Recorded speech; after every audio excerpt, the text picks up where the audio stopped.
నమస్కారం ACT9 న్యూస్కు స్వాగతం. పెద్దపల్లి జిల్లా కేంద్రంలోని ఎంబి ఫంక్షన్ హాల్ సమీపంలో ఉంటున్న మతిస్థిమితం లేని మహిళను ఏదైనా ప్రభుత్వ వసతి గృహానికి సురక్షిత ప్రదేశానికి చేర్చాలని సమాచార హక్కు చట్టం కార్యకర్త బొబ్బిలి సత్యనారాయణ, మంథని వెంకటేశ్వర్లు, అయితే లక్ష్మీ నరసయ్యలు కలిసి జిల్లా కలెక్టర్కు దరఖాస్తు చేశారు. కలెక్టర్ సానుకూలంగా స్పందించడంతో మంగళవారం సఖీ సెంటర్ అడ్మినిస్ట్రేటివ్ అధికారి స్వప్న సిబ్బందితో వచ్చి మహిళను సఖీ సెంటర్కు తరలించారు.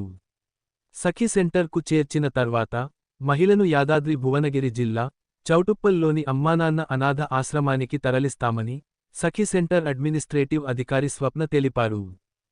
ఫిర్యాదుపై స్పందించిన పెద్దపల్లి జిల్లా కలెక్టర్ కోయశ్రీ హర్షకి, జిల్లా సంక్షేమ అధికారులకు, సఖీ సెంటర్ సిబ్బందికి బొబ్బిలి సత్యనారాయణ కృతజ్ఞతలు తెలియజేశారు. పెద్దపల్లి టౌన్లో ఎంపీ ఫంక్షన్ హాల్ ముందు మతిస్థిమితం లేని మహిళ గత నెల రోజుల నుంచి ఇక్కడే ఉంటుంది, ఇక్కడే తింటుంది, ఇక్కడే మలమూత్రాలు ఇక్కడే విసర్జిస్తుంది. అండ్ ఎవరితో మాట్లాడడం లేదు. అయితే ఏదన్నా ఇస్తే తింటుంది. ఆమె అడ్రస్ కానీ పూర్తిగా వివరాలు ఎవరికి అడిగినా ఇక్కడ ఎవరైనా చెప్పడం లేదు. అయితే ఆమెకు మతిస్థిమితం లేదని తెలిసింది.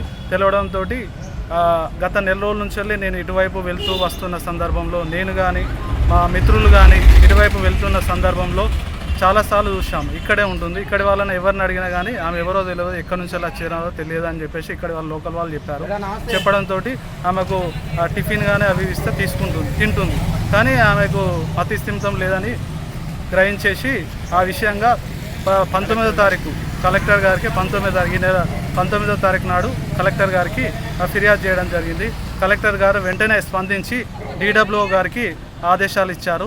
ఆదేశాలు ఇవ్వడంతో ప్రజెంట్ ఈరోజు వచ్చేసి ఈ మంగళవారం రోజు వచ్చేసి ఆ సఖీ సెంటర్ వాళ్ళు వచ్చేసి ఆమెను తీసుకెళ్లడానికి ఆ షెల్టర్కు ఏదైతే సురక్షిత ప్రదేశానికి మేమైతే తరలించాలి, ఆమెకు భద్రత అండ్ రక్షణ కల్పించాలని చెప్పేసి ఏదైతే బొబ్బిలి సత్యనారాయణ సహచట్టం కార్యకర్త సోషల్ వర్కర్ నేను, మా మిత్రులు మంథని వెంకటేశ్వర్లు, మా మిత్రులు లక్ష్మీ నరసయ్య, మేము ముగ్గురం కలిసి ఆమె రక్షణ భద్రత ఉద్దేశంగా కలెక్టర్ గారికి ఇచ్చిన ఫిర్యాదుపై ఈరోజు సఖీ సెంటర్ స్పందించి కలెక్టర్ డిపార్ట్మెంట్ వాళ్ళు స్పందించి సఖీ సెంటర్ స్వప్న ఇచ్చేసి ఇప్పుడు సఖీ సెంటర్కు తరలించే ప్రయత్నం చేస్తున్నారు.